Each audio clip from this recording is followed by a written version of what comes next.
at 10:46 p.m.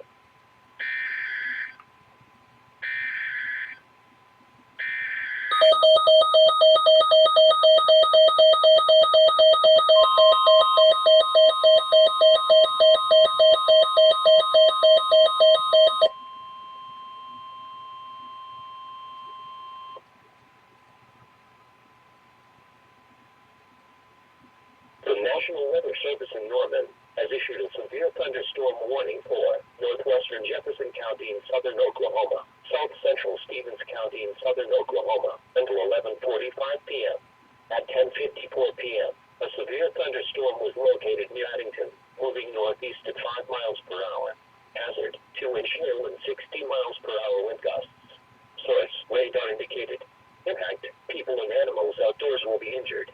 Expect hail damage to roofs, siding, windows, and vehicles. Expect wind damage to roofs, siding, and trees. Locations impacted include Waurika, Comanche, Addington, and southeastern Waurika Lake. This storm is producing large hail. Seek shelter now inside a sturdy structure and stay away from windows.